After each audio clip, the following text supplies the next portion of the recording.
Marie-Pierre est ingénieure de recherche à INRAE, dans l'unité Gabi de Jouy en Josas. Elle s'intéresse en particulier au déterminisme des caractères de composition du lait, de résistance aux maladies, avec, avec toutes les approches modernes d'analyse d'association sur la séquence complète du génome et des travaux d'analyse de post-séquençage très, très pointus. Et puis, ces travaux vont jusqu'à l'application, puisque ça va jusqu'à la sélection génomique, l'exemple qu'elle va nous présenter aujourd'hui. Marie-Pierre, merci de ton intervention. Bonjour à tous, merci beaucoup Christine pour cette introduction. Donc moi, les travaux que je vais vous présenter aujourd'hui sont les résultats d'une étude de prédiction génomique de la résistance à la paratuberculose via une méthode qu'on appelle le single step et que je vais vous détailler un peu plus en détail, enfin un peu plus tard dans la présentation. Alors, la paratuberculose bovine est une maladie endémique qui est transmissible et incurable. Elle est causée par une mycobactérie dont vous pouvez voir le nom ici, qu'on appelle pour simplifier la MAP. Les veaux sont contaminés in utero durant les premiers mois de leur vie par contact avec les fesses et ensuite va démarrer une période de latence qui peut être très longue, hein, puisqu'elle peut durer de 2 à 6 ans, pendant laquelle les animaux perdent du poids et ont une production réduite de lait. Et donc, ce qui est particulièrement gênant durant cette période, c'est que les animaux excrètent la bactérie dans leur environnement. Ils sont donc contaminants pour leurs congénères. Suite à cette période de latence, les symptômes apparaissent, hein, et c'est en particulier une diarrhée chronique, donc ce qui fait que les animaux perdent du poids rapidement et finissent par mourir. Donc, la maladie, la paratuberculose induit de fortes pertes économiques et elle a aussi un impact sur le bien-être animal. C'est une maladie qui est très difficile à contrôler, d'abord parce que, comme nous l'avons vu, il y a une longue période de latence. Aussi parce qu'il n'existe pas de traitement efficace ni de vaccin autorisé. Et par ailleurs, les tests qui permettent de diagnostiquer la maladie, donc qui peuvent être des tests ELISA sur sang ou PCR sur fesses, ont une faible sensitivité ou spécificité. Et donc, pour avoir un diagnostic fiable, il faut répéter ces tests. Donc, pour toutes ces raisons, une meilleure résistance génétique pourrait aider à contrôler la maladie. Donc, c'est en partie pour ça que les projets Pixar et Paradigme ont été conduits entre 2014 et 2016. Donc, leur objectif était de réaliser une étude intégrée de la résistance à la paratuberculose. Et parmi tous les objectifs, l'un d'eux était l'étude du déterminisme génétique de la résistance de l'hôte chez les bovins, et en particulier en race Holstein et normande, dans le but d'identifier les régions du génome qu'on appelle aussi les QTL, et dans ces régions, les gènes et les variants du génome donc, qui ont un effet sur la résistance à la paratuberculose. Et pour ce faire, donc on avait des vaches avec des statuts connus et fiables.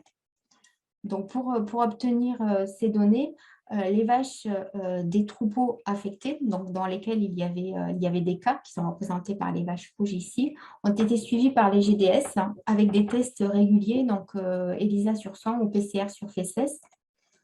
Et les vaches ont été considérées cas ou contrôle si elles avaient au moins 2 tests ELISA ou PCR distants d'au moins 8 mois. Qui présentaient des résultats clairs et concordants. Donc, tous les résultats intermédiaires ont été exclus. Et une autre condition était nécessaire, c'est que les contrôles soient âgés d'au moins 5 ans. Ces vaches-là ont subi d'autres tests pour confirmation, donc 2 tests ELISA et PCR qui ont été réalisés dans un même laboratoire. Et au final, seules les vaches qui présentaient des statuts concordants, cas ou contrôle, ont été retenues. Donc des vaches avec des statuts très fiables.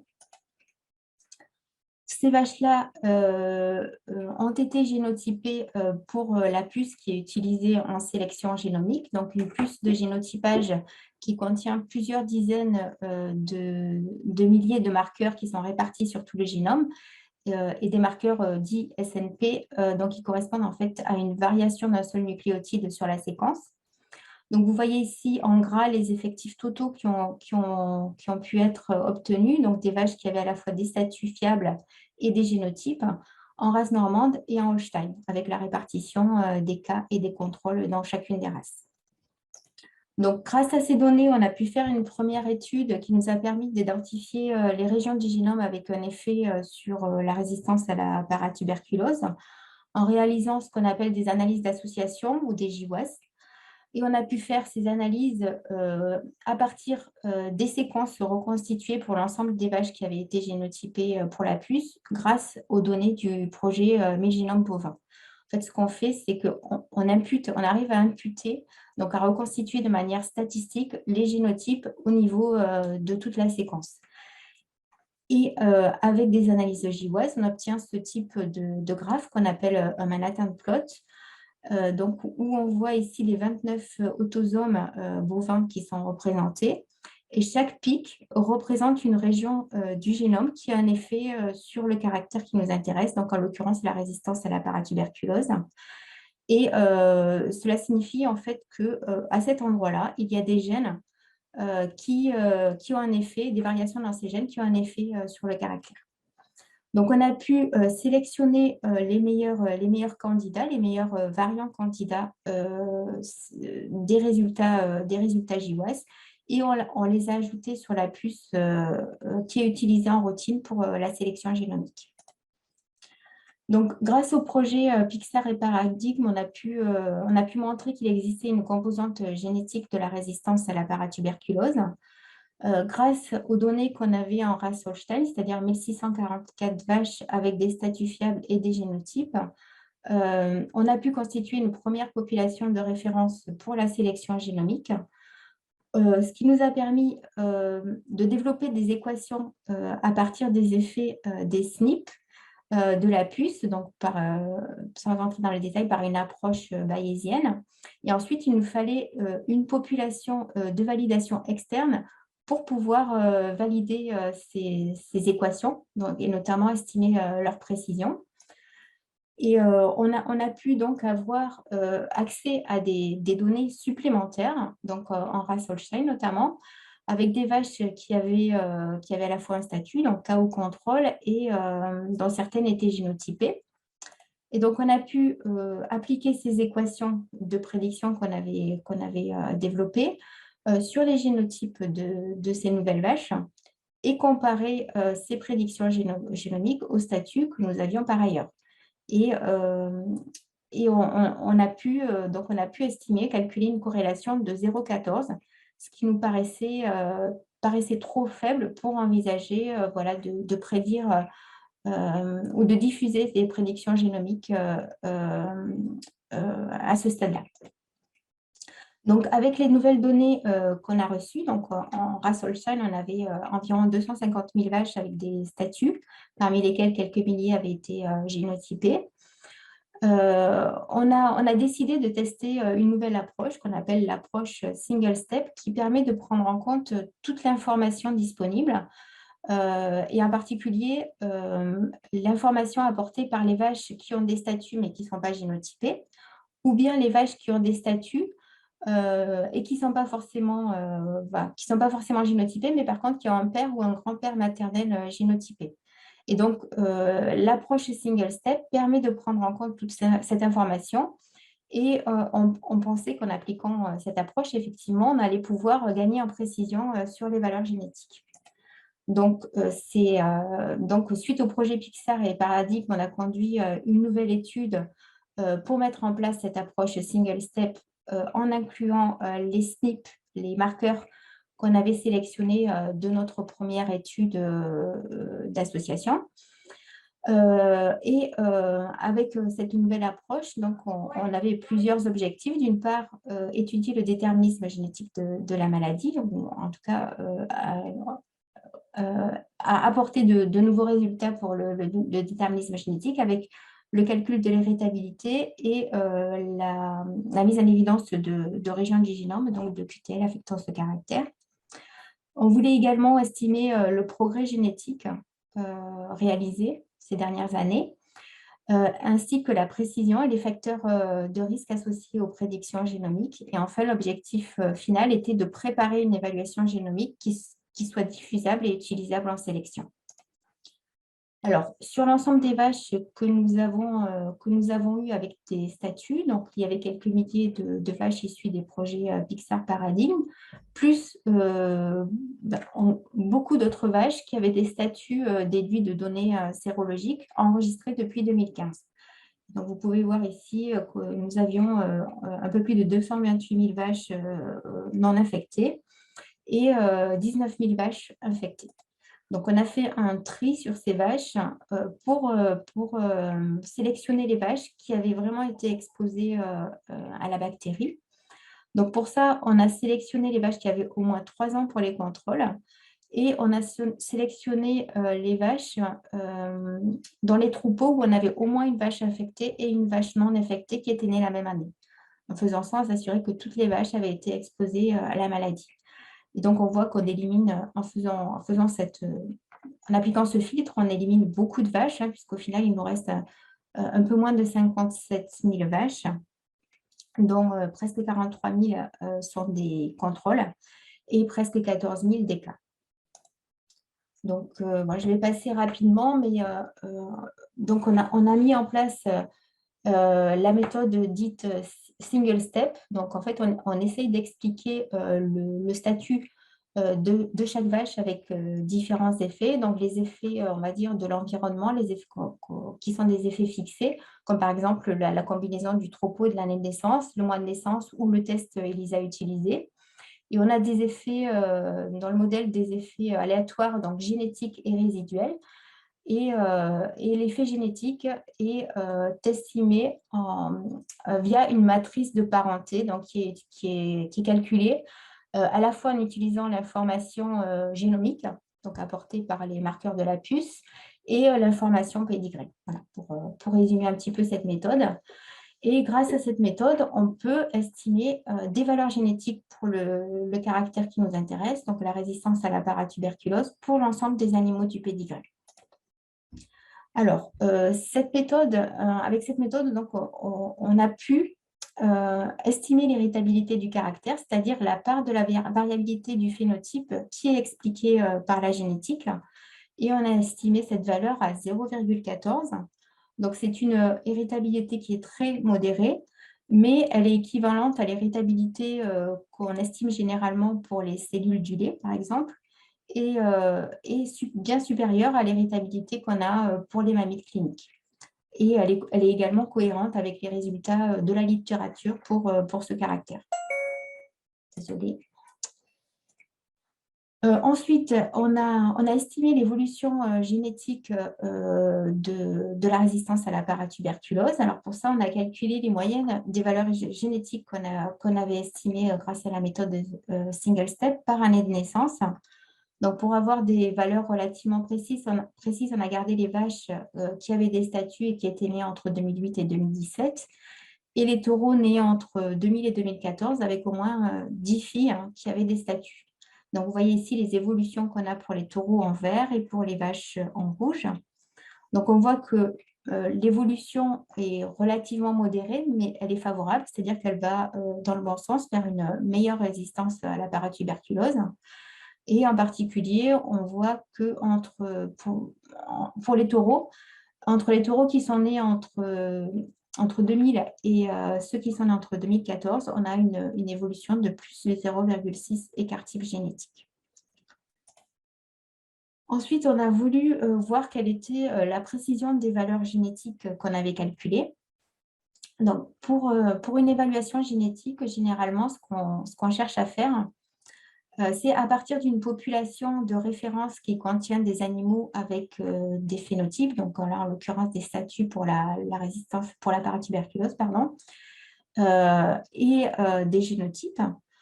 on va développer des équations de prédiction à partir des génotypes au marqueur pour calculer les valeurs génomiques.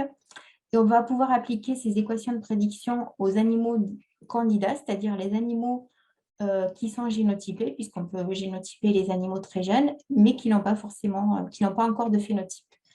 Et donc, on va pouvoir, très jeune, estimer une valeur génétique, génomique pour tous les animaux qui sont génotypés.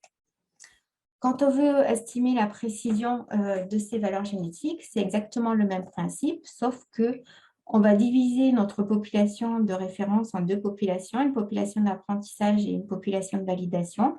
Et on va développer les équations de prédiction à partir de la population d'apprentissage. Donc, nous, en l'occurrence, on a sélectionné les vaches, on va dire, les plus anciennes, celles qui étaient nées avant 2015, donc c'est-à-dire un peu moins de 42 000 vaches, parmi lesquelles un peu plus de 3 000 avaient un génotype. Et notre population de validation, qui comprenait 907 vaches nées entre 2015 et 2018, comprenait donc des vaches qui étaient génotypées, mais qui avaient également un statut pour la paratuberculose. Donc, en développant les équations de prédiction sur cette population d'apprentissage, il est possible de les appliquer sur les vaches de la population de validation, de calculer leur valeur génétique, et comme par ailleurs on connaît leur statut, on va pouvoir calculer une corrélation entre ces valeurs génétiques et ces statuts pour voir si on arrive à prédire correctement ce caractère. Donc, ce qu'on calcule généralement, c'est ce qu'on appelle le CD, le coefficient de détermination, c'est-à-dire le rapport entre cette corrélation au carré sur l'héritabilité du caractère. Et donc, c'est ce qu'on a fait avec nos données. Et donc, on a estimé un CD, sachant que le CD, il peut être au maximum de 1. Donc, sur nos données, donc, on a estimé ce CD à 0,55. Et en particulier, donc, on a obtenu une corrélation de 0,28 entre les valeurs génétiques et les prédictions. Et je vous rappelle qu'avec la méthode que nous avions utilisée auparavant, donc qui n'était pas la méthode single step, on avait une corrélation qui était 2 fois plus faible, donc de 0,14. Et donc, avec un CD de 0,55, on peut dire qu'on a des prédictions génomiques qui sont relativement précises, d'autant qu'elles ont été estimées à partir d'une population de référence réduite, puisque pour calculer la précision, on a été obligé de tronquer notre population. Donc, ce qu'on a fait ensuite, c'est qu'on a regardé quel était le facteur de risque relatif dans la population de validation, c'est-à-dire le risque qu'une vache soit infectée connaissant sa valeur génétique. Donc, pour ça, on a regroupé les vaches en classes de valeur génétique de 0,5 points. Et on a calculé le rapport entre les pourcentages de vaches infectées dans une classe donnée, une classe I, et la classe centrale 0. Donc, ce qu'on peut voir sur ce graphe, c'est que pour une vache qui a une prédiction génomique de -1, donc ces vaches-là, en fait, ont un risque 3 fois plus élevé d'être infectées que les vaches qui ont une valeur génétique égale à 0. Et de la même façon, les vaches qui ont une valeur génétique de +1 ont un risque 2 fois plus faible d'être infectées que les vaches qui ont une valeur génétique égale à 0. Donc, ça semble effectivement bien prédire la résistance à la maladie.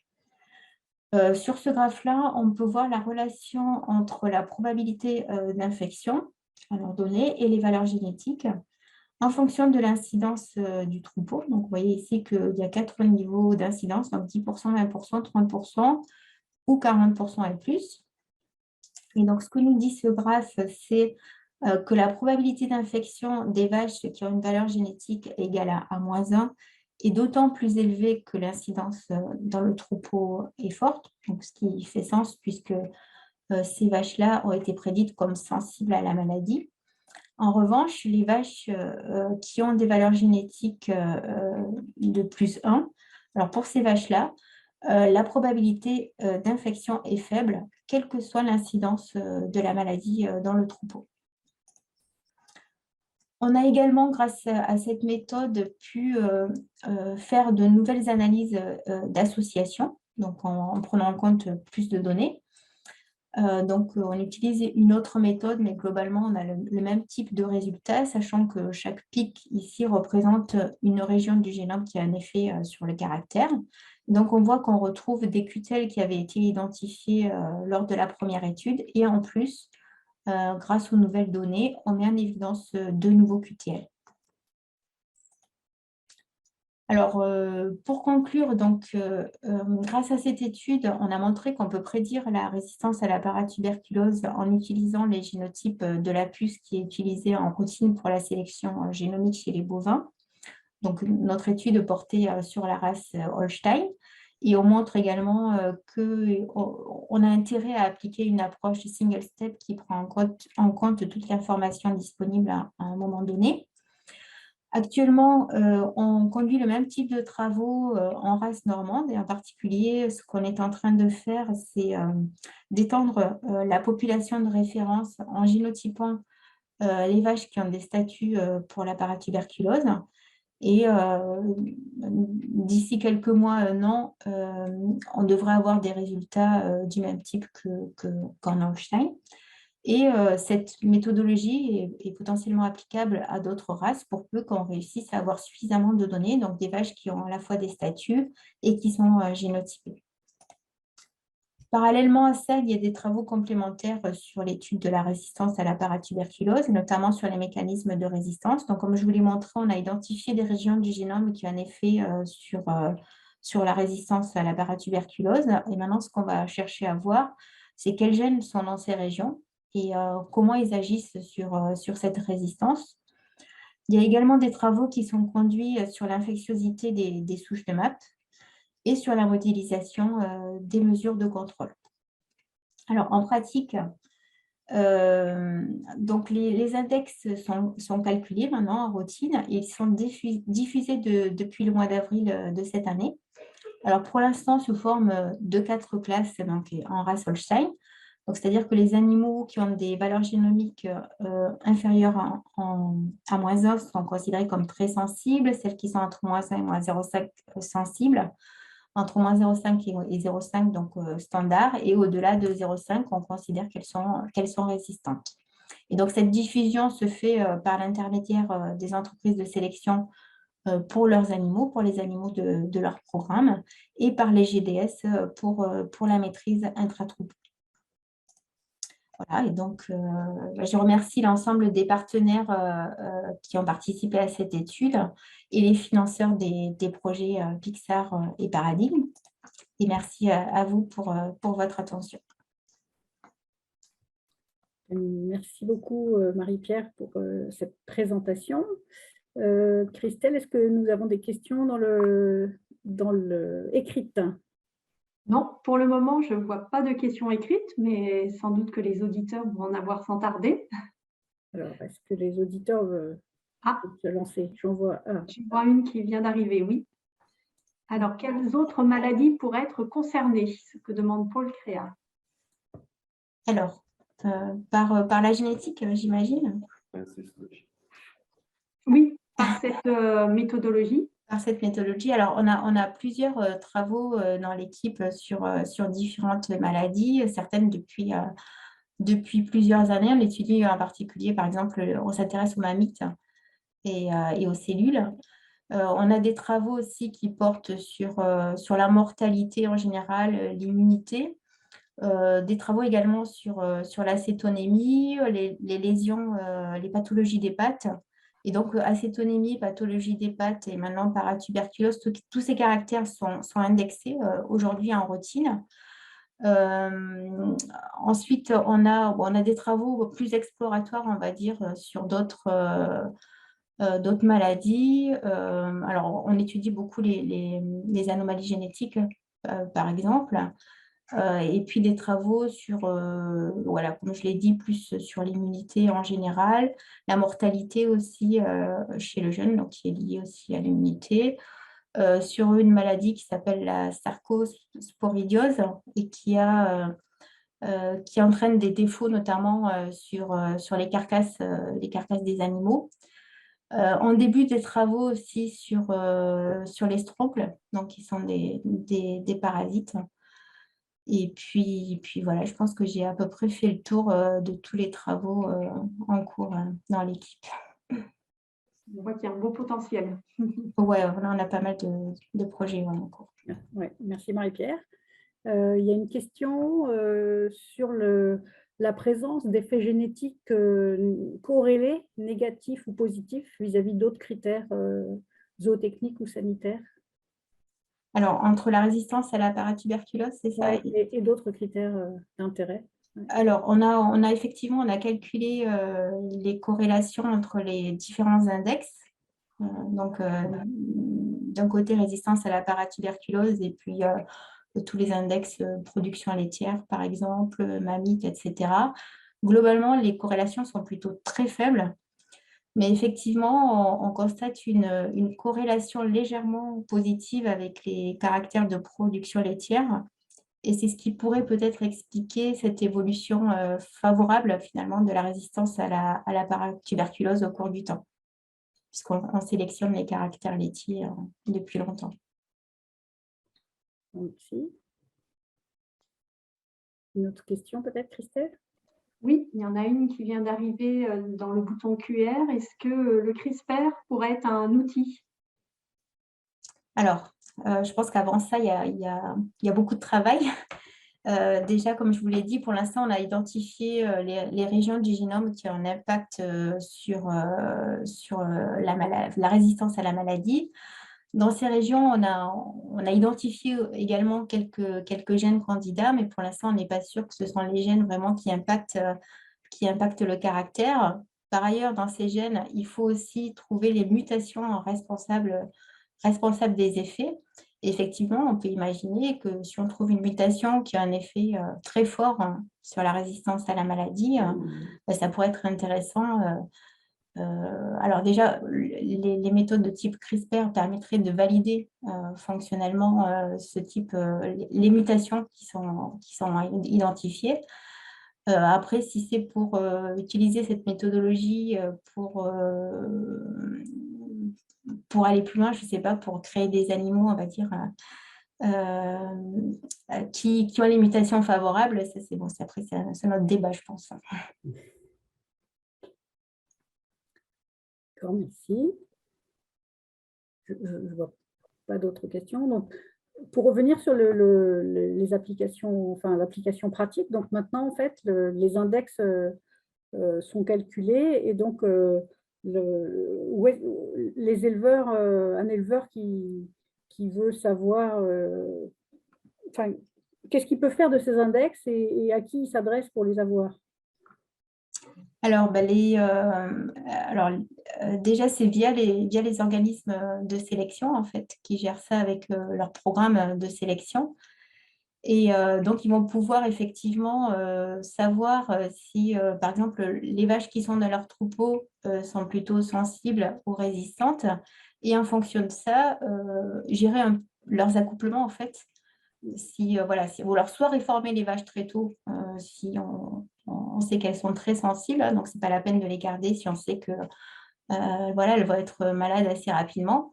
Soit effectivement, pour des vaches qui seraient sensibles, les croiser éventuellement avec des taureaux résistants, voilà, pour essayer d'avoir après des descendants qui soient plutôt résistants, quoi. D'accord. Est-ce qu'il y a d'autres questions de nos participants? Je ne vois pas d'autres questions de la part des participants dans le bouton QR ou discussion. Par contre, si on a du temps, j'en aurais bien une, toujours sur les aspects pratiques. Oui. Merci. Donc, toujours en lien plus avec la partie élevage. Donc, on a vu que là, les informations ont été diffusées. Et sous combien de temps on peut s'attendre à voir une évolution sur le terrain d'augmentation de la résistance à la maladie via justement ce que vous expliquez, les choix raisonnés qui seront faits d'accouplement maintenant que la diffusion de l'information est faite? Oui, ça c'est un peu difficile à dire. Disons, je pense qu'intra-troupeau, ça va aider assez rapidement quand même à la gestion de la maladie. Après, si la question, c'est l'effet sur le progrès génétique, on va dire globalement, ça va être, à mon avis, un peu plus lent, quoi. Mais globalement, ça permettra d'aller dans le bon sens. On y allait déjà, mais ça devrait accélérer encore plus l'amélioration de la résistance, on va dire. Après, vous dire sur quel pas de temps et combien on gagnerait vraiment, par exemple, un écart type génétique, ça c'est un peu plus difficile à prévoir, mais on pourra en tout cas, d'ici quelques temps, refaire ce qu'on avait fait un petit peu pour voir comment les choses évoluent, quoi. D'accord. Et là, on a vu que c'était plutôt sur les vaches laitières. Et qu'est-ce qu'il en est des vaches allaitantes? Alors, il y a aussi le problème dans certaines races allaitantes. Là, je vous ai dit qu'il y avait un gros jeu de données qui nous était remonté via les GDS. En fait, j'ai parlé que de la race Holstein parce que pour le moment, c'est dans cette race qu'on a le plus de données. Donc, on est en train de conduire des travaux en race normande parce qu'on commence aussi à avoir pas mal de données. Mais on a aussi récupéré des données d'autres races, et en particulier de races allaitantes. Mais pour l'instant, on a des effectifs vraiment trop faibles pour pouvoir faire quelque chose. Et donc, si on veut conduire ce type d'études dans les autres races, il faut vraiment qu'on ait des remontées de données plus importantes, à la fois en termes de statut et également de génotype, quoi. Il faut que ces vaches soient génotypées, au moins une partie des vaches. Disons, il faut au moins quelques milliers de vaches avec à la fois des génotypes et des phénotypes pour arriver à une précision, on va dire, correcte. Ok, merci Marie-Pierre. Merci beaucoup Marie-Pierre. Je crois que on voit que c'est des études au long cours, puisque ça avait commencé en 2014. Donc, Oui. cela dit, c'est pas si mal, parce que 8 ans après, les index sont disponibles pour les éleveurs. Donc, oui, c'est ça. c'est finalement pas si mal, mais la difficulté, effectivement, c'est d'arriver à avoir des milliers d'individus sur une maladie qui est pas forcément très, très suivie dans les élevages, quoi. Enfin, qui existent, mais sur lesquels c'est difficile de remonter les données. Ben, merci beaucoup pour cette Merci à vous. approche et pour ce levier qui est vraiment un levier très, très intéressant. Et même s'il y a plein de perspectives, on voit que sur les maladies infectieuses, il n'y en a pas tant que ça d'outils qui fonctionnent. Donc là, c'est vraiment super intéressant. Merci. Merci à vous.